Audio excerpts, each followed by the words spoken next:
Hi guys, I am Shivam Gupta. Welcome to Mockzone MBA preparation. So guys, this video is all about MBA CET salt quant saver.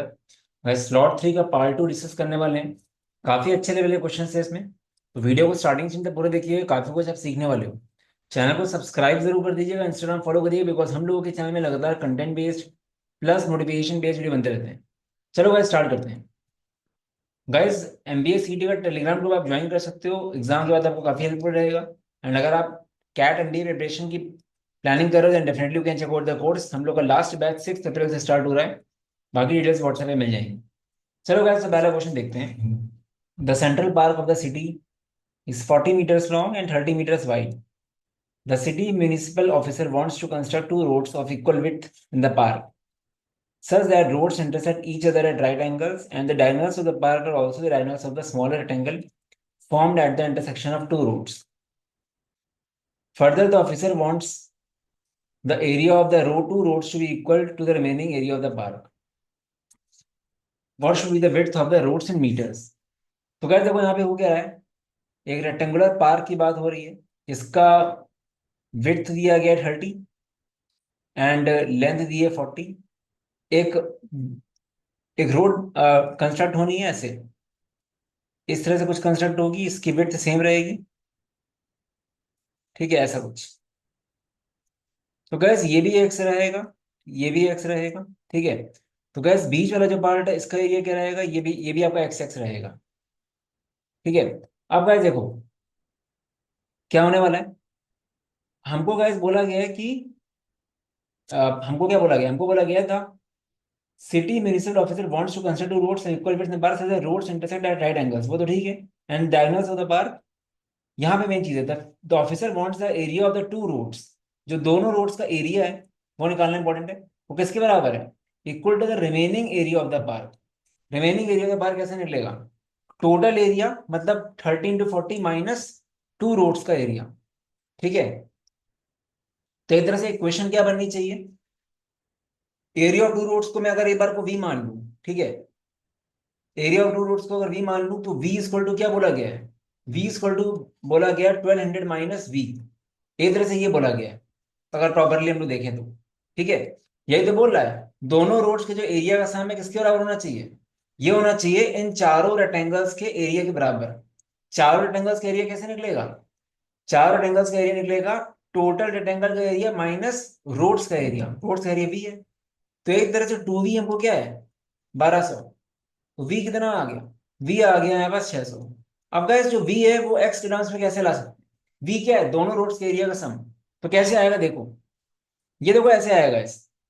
आपको क्या करना पड़ेगा, आपको इन lens in lens के area को add करना है। ठीक है। बीच का एरिया आपको दिया गया है ये। ठीक है, तो वैसे हो जाएगा। तो अगर हम एक विड्थ को ले लें, इसको ले लें, तो इसका एरिया क्या आएगा, इसका एरिया आएगा 30 इंटू एक्स। तो 30x तो ये आ गया, प्लस हमने क्या किया, हमने एक पूरी रोड का ले लिया एरिया, विड्थ x और लेंथ 30। अब दूसरी रोड का एरिया कैसे लोगे, ये पार्ट तो इंक्लूड हो चुका है, तो हम क्या करेंगे, इस पार्ट का एरिया हमको बस ऐड करना होगा। इस पार्ट का एरिया कैसे आएगा, इस पार्ट का एरिया कैसे आ जाएगा, अगर ये x है तो ये कितना होगा, इतना पार्ट, इसके अलावा वाला पार्ट 40 - x। तो 40 - x हुआ। ठीक है। अब गाइस अगर इसकी लेंथ हमको चाहिए तो कैसे मिलेगी, हाफ कर दो, तो ये आ गया 20 - x/2। तो ये लेंथ और ये लेंथ 20 - x/2 है, तो एरिया कैसे आएगा, विड्थ तो x ही है, तो ये ऐसे आ जाएगा 2 times 20 - x/2 into x equal to 600 हो गया है। बस, तो कर लो सॉल्व इसको, कैसे आ जाएगा, 30x प्लस 40x माइनस, अंदर जाएगा 2 क्या हो जाएगा x² इक्वल टू 600। तो ये आ जाएगा x² सब कुछ वहां भेज दो, -70x प्लस 600 इक्वल टू 0। तो कैसे सॉल्व होगा ये, 600 को कैसे ब्रेक करेंगे 70 का ब्रेकअप आ जाए, -60 इंटू -10 इजिली आ जाएगा। x क्या आ गया, x या तो 60 हो सकता है या तो 10 हो सकता है। अब गाइस x 60 नहीं हो सकता, क्योंकि x को 60 रखोगे तो ये चीज नेगेटिव आ जाएगी। कोई लेंथ निगेटिव पॉसिबल नहीं है। एक्स क्या आएगा, एक्स आएगा 10। ठीक है। विड्थ ऑफ द रोड्स क्या है, आ जाएगा 10। तो डेफिनेटली ये क्वेश्चन अच्छा है। इसलिए बोला गया था आपको कि हर स्लॉट इजी नहीं है। कुछ लोग सोच रहे हैं कि सारे स्लॉट बहुत इजी आए थे, ये स्लॉट देखो कहीं भी, ये इतना ऐसा क्वेश्चन है कि आप एग्जाम में कर नहीं सकते, छोड़ना ही पड़ेगा। ठीक है। तो गाइस बस ये ध्यान रखो कि ये आपने रोड का एरिया कैसे निकाला। रोड के एरिया में से एक रोड का पूरा एरिया निकाल दो। ठीक है, एक्स इंटू 30, दूसरे रोड में ऐसे करना पड़ेगा, इतना एरिया इतना एरिया। उसके लिए लेंथ हो जाएगी 40 - x/2 इंटू एक्स, एरिया आ जाएगा। तो एक बार देखोगे और तो आ जाएगा। ठीक है। A cistern 6 meter long and 4 meter wide contains water up to a depth of 1 meter 25 centimeter, 1.25 centimeter. The total area of the bed surface. एक तरह से वो क्यूबॉइडिकल फॉर्म का है वो। ठीक है। 6 metre long and 4 metre wide है। Contains water up to a depth of 1 metre. तो उसमें क्या हो जाएगा, basically length breadth and height तीनों है। हमको एरिया निकालना है वेट सरफेस का। तो ऊपर का जो एरिया होगा, ऊपर वाला जो एरिया होगा ना, ये तो खुला है, इसका एरिया नहीं आएगा, बाकी आएगा। तो कैसे आ जाएगा, अगर हम बेस की बात करें तो बेस क्या है, लेंथ इंटू ब्रेड्थ। अब हम साइड वॉल्स की बात करें तो क्या आएंगी, ब्रेड्थ इंटू हाइट 2 टाइम्स। इसी तरह अगर हम फेस वाली वॉल्स की बात करें, वो भी आ जाएगी क्या, 2 टाइम्स LH। तो वैसे मेरा एरिया होता है 2LB + 2BH + 2LH। क्योंकि ऊपर से कंटेनर खुला हुआ है, तो ऊपर कोई टच कर नहीं रहा है, वाटर वाटर टच बाकी वॉल्स को कर रहा है। आप इसको ऐसे समझ लो कि आप एक जो बकेट लेते हो वो सर्कुलर होती है, उस रेक्टेंगुलर बकेट लिया, उसमें आपने पानी भरा, तो बस जहां जहां पे वाटर टच हो रहा है उसका एरिया निकालना है। तो वो ऊपर वाले को छोड़ के हर जगह टच हो रहा है। 4 वॉल्स और एक बेस। तो क्या हो जाएगा, लेंथ इंटू ब्रेड्थ क्या आ जाएगा, 24। ब्रेड्थ इंटू हाइट कितना आ जाएगा, 4 × 1.25, 10 × 2 plus 2 × L × H, 2 × length × 1.25, 24 + 20 plus ये आ जाएगा 2.5 × 6, ये आएगा 15। ये ऐसे आ गया, 25 + 24 हो गया 49। 49 आंसर आ गया टोटल एरिया वेट सरफेस का। A solid right circular cone of height 27 centimeters cut into two pieces along a plane parallel to its base at a height of 18 centimeter from the base. एक right circular cone है। ठीक है। इसकी total height 27 दी गई है। इसको cut किया गया है ऐसे कुछ यहां से। ठीक है। और ये आपको 18 दिया गया है। अगर ये 18 है तो ये कितना होगा, 9 होगा। इसको ऐसे बना लो, ये अगर कैपिटल आर है तो ये क्या होगा, आर होगा। ठीक है। The difference in the volumes of two pieces इस इतना, मतलब जो फ्रस्ट्रम ऑफ कोन है नीचे वाला और छोटा वाला है, ठीक है, इसके वॉल्यूम से डिफरेंस क्या है, 225 का। हमें निकालना है ओरिजिनल कोन का एरिया वॉल्यूम कितना होगा। तो पहले हम क्या करेंगे, रेडियस में रिलेशन निकालेंगे। कैसे निकलेगा, सिमिलर ट्रायंगल से। R/कैपिटल R इक्वल टू 9/27। तो हमारा हो जाएगा capital R equal to 3 times of small r। ये रिलेशन आ गया। अब गाइस देखो, हमको क्या करना है, थोड़ी देर के लिए हम इसको फ्रस्टम मान लेते हैं और ये स्मॉलर कौन का एरिया वॉल्यूम को एस मान लेते हैं, और पूरा मेरा लार्ज वॉल्यूम वी हो जाएगा। तो हमको बनाना क्या है, हमको ये बोला गया है फ्रस्टम। फ्रस्टम क्या होता है, फ्रस्टम कैसे निकलता है, टोटल वॉल्यूम माइनस स्मॉलर। ये फ्रस्टम का आ गया। ठीक है। इसका डिफरेंस माइनस स्मॉलर वाले से, ये आपको 225 दिया गया। ध्यान समझना, हमको क्या बोल रहा है, फ्रस्टम ऑफ कोन जो है और स्मॉलर वॉल्यूम का जो ऊपर का कोन है, इनका डिफरेंस 225 है। फ्रस्टम ऑफ कोन कैसे आएगा, पूरे वॉल्यूम में से छोटा स्मॉलर निकाल दो।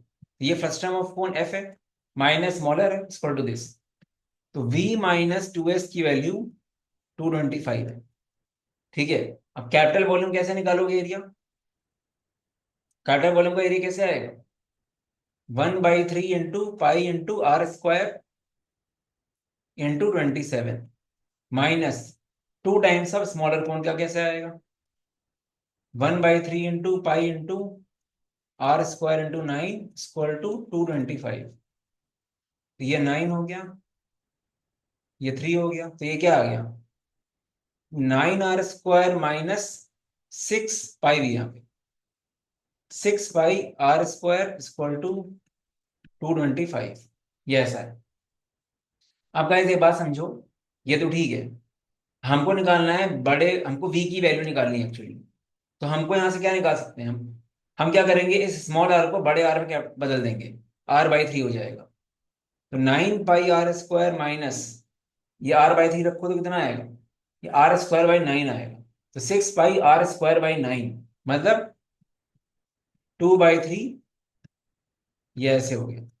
अब इसको सॉल्व करो, 3 9 27 minus 2, 25 pi r² equal to 225।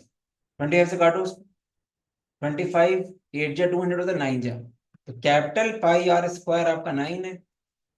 हमको r निकालने की जरूरत ही नहीं, बिकॉज हमको निकालनी 1/3 पाई r² इसकी वैल्यू। तो 1/3 पाई r² 9 है, इंटू एच हो जाएगा 27। ठीक है, ये आपका आ गया बस। तो आपको वॉल्यूम ऑफ ओरिजिनल को निकालना है बस आपको। एक बार देख लेते हैं, कोई टाइपो तो नहीं हुआ। अच्छा नीचे 3 भी है, ठीक है, नीचे 3 भी तो आएगा, पाई r² बाई 3 है। हाँ पाई r² बाई 3 9 दिया है, ठीक है, पाई r² बाई 3 9 दिया है। तो हमको क्या करना है, 1/3 पाई r² इंटू एच होता है, तो 927 कर दो बस। 7 9 63, 243 इज द आंसर। तो गैस पाई r² बाई 3 की वैल्यू मिल चुकी है। अब हमको निकालना है 1/3 पाई r² एच, एच मल्टीप्लाई कर दो बस इसमें, आंसर आ जाएगा। 243 इज द आंसर।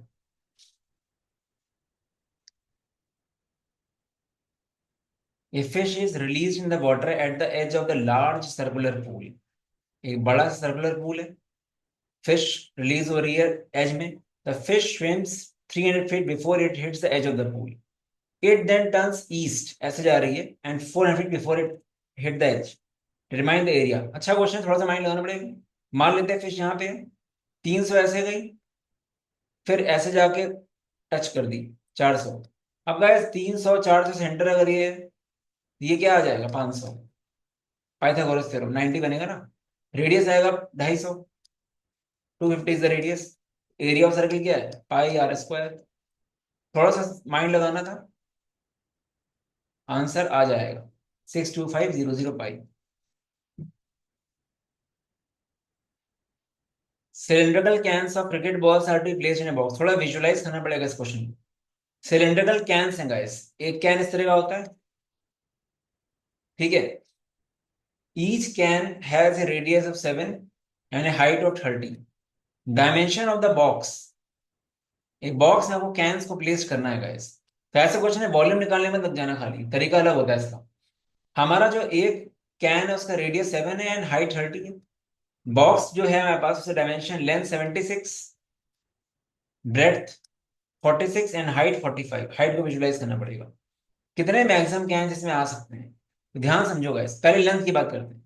हमारा एक कैन 30 का है, तो इसमें कितने कैन रख सकते हो, 32 या 60, उसके अलावा तो रख नहीं पाओगे। तो ऐसे समझ लो, ऐसे कैन आ रहा है, ठीक है, ऐसे आपने 2 कैन रख दिए एक तरफ, तो यहाँ पे एक तरफ आपने 2 कैन रख दिए।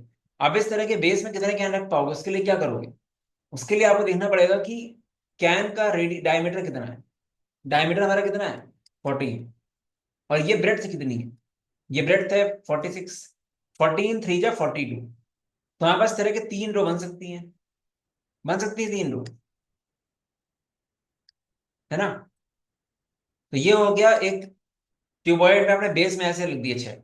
अब कितने ऊपर लेयर आ सकती है इसकी, उसके लिए क्या करेंगे, उसके लिए आपको इसकी हाइट देखनी पड़ेगी बॉक्स की 45। बॉक्स की हाइट और एक कैन का वो कितना होगा, अगेन डायमीटर चाहिए 14। 14 3 या 45। तो इस तरह की 3 लेयर बनेंगी ऊपर, 6 6 की 3 लेयर। थोड़ा विजुलाइज करो तो 18 आंसर आएगा। ठीक है, तो इसको ऐसे करना है, जल्दीबाजी में आप खाली वॉल्यूम निकाल डिवाइड मत कर देना, गलत हो जाएगा उससे। मतलब उससे आंसर हो सकता है ना आए, बिकॉज ऐसे क्वेश्चन ऐसे ही होते हैं, क्योंकि आप फिट कर रहे हो बॉक्स में। इसलिए ऐसा होता है, पूरा वॉल्यूम डिवाइड नहीं हो सकता, बिकॉज कुछ चीजें स्पेस रह जाएंगी ऐसे क्वेश्चन में, पूरा पैक तो कर नहीं पाओगे, शेप अलग है इसलिए। A triangle ABC has sides XYZ as XZ is equal to 12 and X, Y, and Z are positive integers.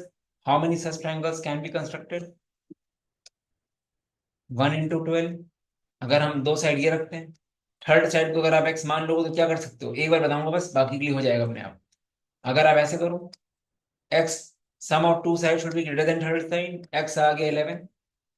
ठीक है। और sum of two side should be greater than third side, फिर से करो, एक्स मोर देन 13। तो 11 से बड़ा 13 से छोटा, तो इसका एक ही लेंथ आई 12 हो सकती है बस। तो 1 12 12 का एक ट्रायंगल बनेगा। ठीक है।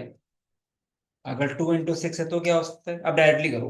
2 + 6 8 होता है, 6 - 2 4 होता है। तो मतलब एक्स आपका 4 से 8 के बीच में लाई करेगा।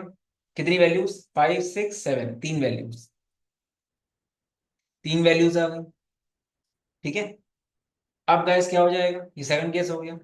1 into 12, 2 into 6 और लास्ट है 3 into 4। इसमें क्या हो जाएगा, 4 + 3 7, 4 - 3 1। एक्स यहाँ लाई करेगा 1 से लेकर 7 तक। कितनी वैल्यूज हो जाएंगी 1 से लेकर 7 तक,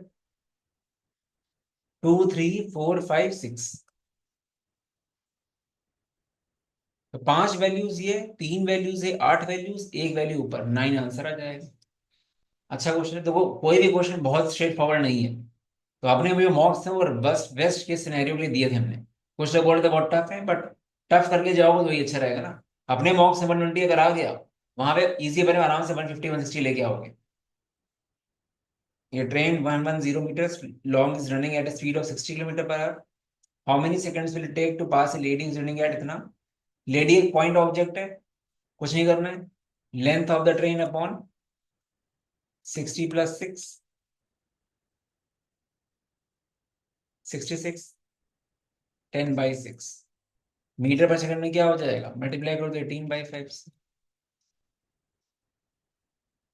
6 आंसर आ गया। ठीक है, how many seconds will it take, 6 answer आ गया इसका।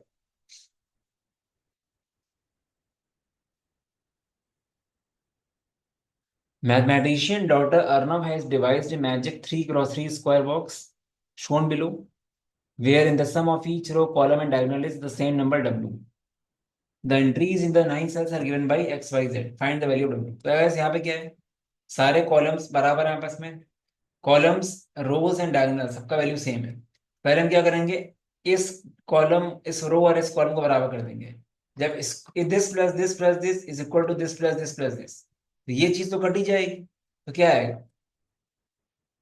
2x plus y plus z equal to 2x² plus y plus z कट गया। 2x² इक्वल टू 4x हो गया। x² - 2x equal to 0। x आपका 2 तुरंत आ गया। तो पहली चीज यहां से होगी। अब हम लोग ऐसे क्या कर सकते हैं, हम लोग ऐसा कुछ कर सकते हैं, किसी को बराबर कर दो, एक ही चीज है। हम लोग को यहाँ से x मिल गया, अब हम क्या करेंगे, इस वाली रो और इस डायगोनल को बराबर कर देते हैं, चलो। तो हमको इस एक इक्वेशन मिल जाएगी, जिससे हम क्या कर सकते हैं, जिससे हम y निकाल लेंगे। ठीक है। यहाँ पे हमारा क्या हो रहा है, अगर हम ऐसा करते हैं z मेरा चला जाएगा, इसलिए ऐसा कर रहे हैं। क्योंकि x मुझे मिला है, वो किसी y चाहिए, तो y के लिए हम ये काम कर सकते हैं। तो हम कर कुछ भी सकते हो, हम क्या करने वाले हैं सेकंड केस में, पहले हमने क्या किया, पहले मैंने इसको और इसको सम को, this plus this plus this is equal to this plus this plus this, इसका ये किया। अब हम क्या करने वाले हैं, इस वाले रो को इस कॉलम, इस वाले डायगोनल से बराबर करेंगे। अगेन ये चीज कॉमन है, तो क्या हो जाएगा, 2x plus y plus z is equal to 4y plus z - 1, 4y plus z - 1। Z z कट गया, क्या आ रहा है, 4x plus y equal to 4y - 1, 4x equal to 3y - 1। x मेरा क्या था, 2 आया था, y आ गया क्या, 9 3 आ गया भाई, ये मेरा आ गया। अब हम क्या कर सकते हैं गाइस, आप कुछ ऐसा करो कि आपको z मिल जाए, z की इक्वेशन, z कटे ना, क्योंकि z चाहिए मुझे, x y मिल गया मुझे। तो हम ऐसा कुछ कर सकते हैं, यहाँ पे z 2z है ऐड करके, यहाँ पे 3z है। तो अगर हम इन दोनों को ऐड इक्वल कर दें, तो मेरा काम चल जाएगा। ऐसा हमको सेलेक्ट करना है कि मेरा जेड कटे ना, जेड कटे के मिलेगा कैसे? तो हम इस कॉलम को ऐड कर देंगे।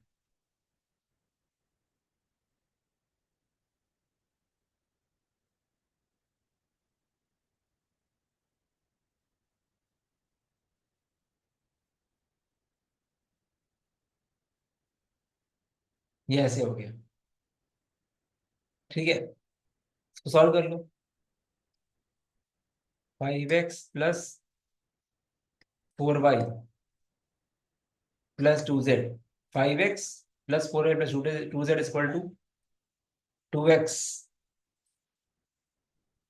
+y + y² + 3z - 1। अब रख दो एक्स एंड वाई की वैल्यू। एक्स हमारा 2 था, वाई मेरा 3 था। एक्स मेरा 2 था, वाई मेरा 3 था, +3z - 1 हो गया। 22 + 2z = 7 + 9 = 16 +3z - 1। ये आ गया कितना? 15। ठीक है, z = आ गया 7। जेड आपका 7 आ गया। अब गाइस आपको एक्स वाई जेड तीनों मिल गए हैं, आपको सम चाहिए डब्ल्यू का। डब्ल्यू क्या है? डब्ल्यू कोई भी सम, किसी को भी ले लो आप डब्ल्यू के लिए। किसी को ले लो आप। इसकी वैल्यू निकाल लो, 2x + 4y + 3x + 2z। तो आप इसकी निकाल लो वैल्यू, बस इसकी निकाल लो वैल्यू। ठीक है, तो 5 × 2 10 + 12 + 14। 22 + 14 कितना आ रहा है? 36। 36 द आंसर। ये क्वेश्चन किसी भी हाल में सीटी लेवल का नहीं है, इसको करोगे तो बाकी अगर खत्म हो जाएगा। बट वही बोल रहा हूँ कि पेपर टफ आ सकता है, तो कट ऑफ भी कम जाएगा, क्योंकि हर स्लॉट का कट ऑफ अलग होता है। तो डरना नहीं है, अपना बेस्ट देना है। A man standing on the top of the tower sees a car coming towards the tower. It takes 20 minutes for the angle of depression to change from 30 to 60. What is the time remaining for the car to reach the tower? Car यहाँ पे tower में है। ये पहले car को देखा इसने, 30 का एंगल था। उसके बाद जब यहाँ आया तो 60 हो गया। 20 मिनट्स लगे। कार की स्पीड को हम एस मान लेते हैं। यहां से यहां तक आने में, पॉइंट पी से क्यू आने में टाइम कितना लग रहा है? 20s। इसको हम एक्स मान लेते हैं थोड़ी देर के लिए। तो ये हाइट को मान लो आप AB/x + 20s इक्वल टू क्या हो जाएगा? tan 30 1/√3। दूसरे केस में क्या हो जाएगा? AB/x equal to 60। तो AB इक्वल टू आ गया √3x। यहाँ √3x रख दो, तो √3x × √3 कितना आएगा? 3x equal to x + 20s।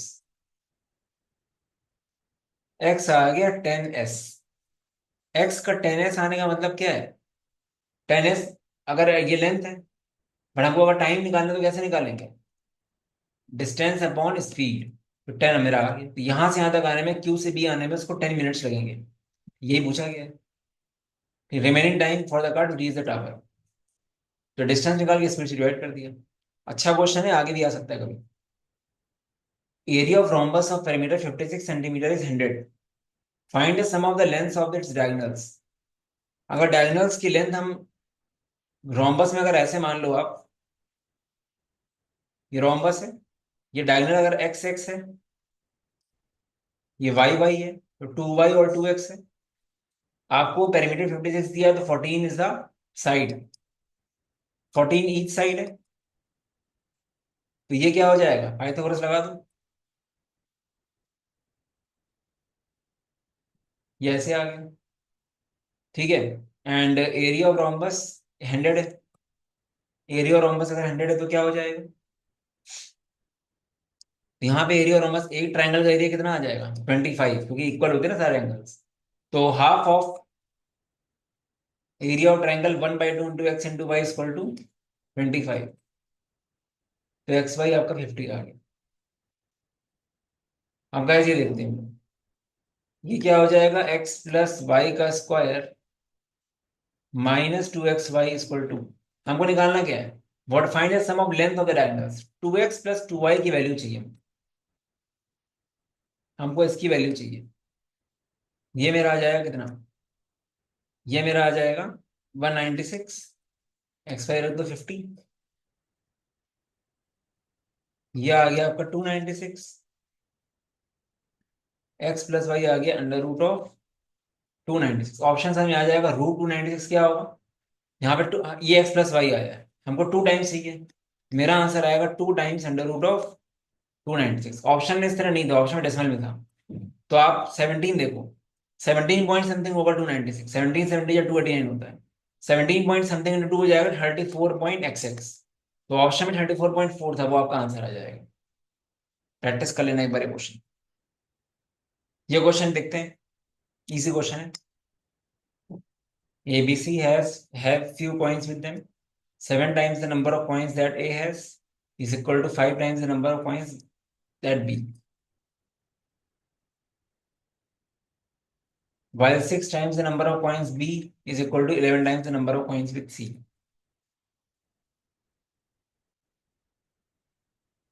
तो A is to B कितना हो गया, 5:7 हो गया। B is to C कितना हो गया, 11:6 हो गया। आप बस A is to B is to C का रेशियो निकालो, क्योंकि आपको निकालना है minimum A plus B plus C कितना होगा। मिनिमम के लिए आपको रिलेशन चाहिए इनमें। कैसे आता है ये, फर्स्ट कॉलम मल्टीप्लाई शॉर्टकट है, पता होना चाहिए। Diagonal multiply, last column multiply, तो ये ऐड करो कितना आएगा, ये आपका आ जाएगा 119 plus 55। 174 is the minimum value, क्योंकि 55x plus 77x plus 42x ये ऐसा है, 174 आंसर आ जाएगा। ठीक है, मिनिमम वैल्यू आ जाएगी। तो गैस ये 11 क्वेश्चन थे, और उसमें से एक भी क्वेश्चन ऐसा नहीं जो बिल्कुल स्ट्रेट फॉरवर्ड हो। ठीक है, तो ऐसा हो सकता है, इसलिए रेडी रहो। डरा नहीं रहा हूँ, बस ये कट ऑफ भी कम जाएगा।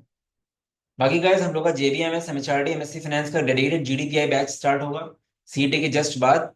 मैं उसका वीडियो डालूंगा, तो जो लोग वाकई इंटरेस्टेड है इसको जरूर देखना। ठीक है, क्योंकि बहुत ही स्ट्रक्चर्ड कोर्स है, सारे मेंटर्स JBMS के ही होते हैं, और आपको बहुत अच्छा यहाँ पे एडवांटेज मिलने वाला है। बाकी हम लोग का कैट का बैच 6 अप्रैल से स्टार्ट हो रहा है। It is a kind of A guaranteed course. ना निकलने का सिर्फ एक रीजन होगा, जैसा मैं बोलूंगा वैसा नहीं करोगे, दूसरा कोई रीजन हो ही नहीं सकता। We have more than 1000+ student reviews. कोई भी एग्जाम उठा लो गाइस, आपको रिजल्ट अच्छा मिलेगा। उसका रीजन ये है कि हम लोग का तरीका काफी डिटेल्ड है, गाइडेंस प्रॉपर मिलेगा आपको, सब कुछ अच्छे से रहेगा। ठीक है। बेस्ट चीज कैट कोर्स की ये क्या है कि हम लोग का कोचिंग एक नहीं है, मल्टीपल कोचिंग का पार्ट है। बहुत ही तरफ का VRC plus quants RTI magazine का, जिससे आपको सारे सेक्शन स्ट्रॉन्ग मिलते हैं। प्लस मिनिमम बैच साइज 50 का है। छोटा बैच साइज मतलब तो डाउट्स आपके आराम से क्लियर हो जाती है। बाकी ये results and reviews you can check out, बहुत सारे रिव्यूज आते रहते हैं।